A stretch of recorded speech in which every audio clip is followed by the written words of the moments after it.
സഹ്യാദ്രി പർവ്വതനിരകളിൽ സ്ഥിതി ചെയ്യുന്ന കൊട്ടിയൂർ ക്ഷേത്രം ദക്ഷിണകാശി എന്നും അറിയപ്പെടുന്നു. ദക്ഷയാഗം നടന്ന സ്ഥലമാണിതെന്ന് വിശ്വസിക്കപ്പെടുന്നു.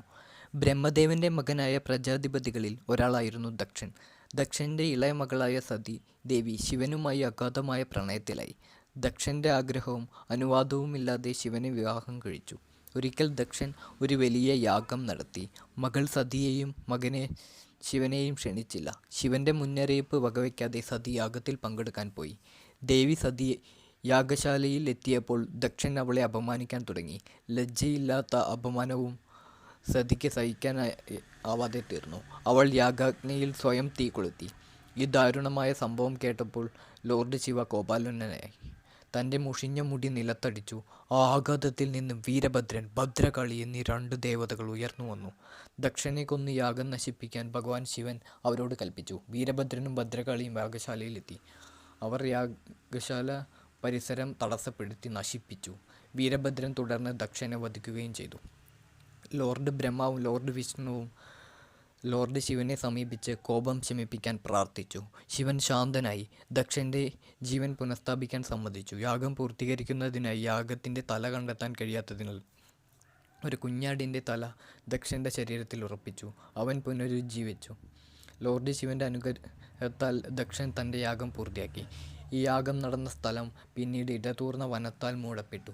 നൂറ്റാണ്ടുകൾക്ക് ശേഷം കുറിച്യന്മാർ എന്നു വിളിക്കപ്പെടുന്ന കുന്നിൻ പ്രദേശത്തെ ഗോത്രക്കാർ ഈ വന്യപ്രദേശത്ത് മാനുകളെ വേട്ടയാടുകയായിരുന്നു. അദ്ദേഹം ഒരു കല്ലിൽ തൻ്റെ അമ്പ് മൂർച്ച കൂട്ടുകയായിരുന്നു. പെട്ടെന്ന് രക്തം പുറത്തേക്ക് വന്നു. ഈ വിചിത്ര പ്രതിഭാസം കുന്നിൻ പ്രദേശത്തെ ഗോത്രക്കാരെ ആശയക്കുഴപ്പത്തിലാക്കി. അവർ ഈ സംഭവം അടുത്തുള്ള പണ്ഡിറ്റ് നമ്പൂതിരിയുടെ ഇല്ലത്തെ അറിയിച്ചു.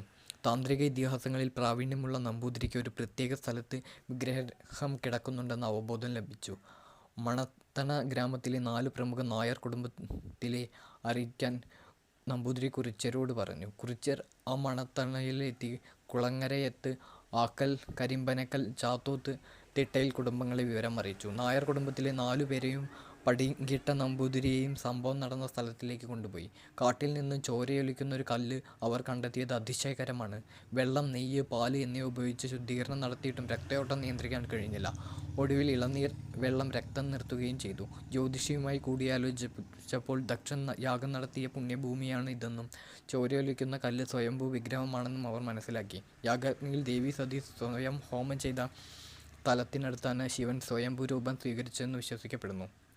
സ്വയംഭൂ വിഗ്രഹം കണ്ടെത്തിയ സ്ഥലം അക്കരെ കൊട്ടിയൂർ എന്നറിയപ്പെടുന്നു. വൈശാഖ മഹോത്സവ സമയത്ത് മാത്രമാണ് അക്കരെ കൊട്ടിയൂർ തുറക്കുന്നത്. പതിവ് പൂജകൾ നടക്കുന്ന 4 ക്ഷേത്ര സമുച്ചയമാണ് ഇക്കരെ കൊട്ടിയൂർ. പതിവ് പൂജകളും മറ്റു ആചാരങ്ങളും നടത്തേണ്ടതായിരുന്നു. ശ്രീ ശങ്കരാചാര്യർ തൻ്റെ ആത്മീയ ദർശനത്തോടെ ഇന്നത്തെ ആചാരങ്ങൾ ആരംഭിച്ചു എന്ന് വിശ്വസിക്കപ്പെടുന്നു.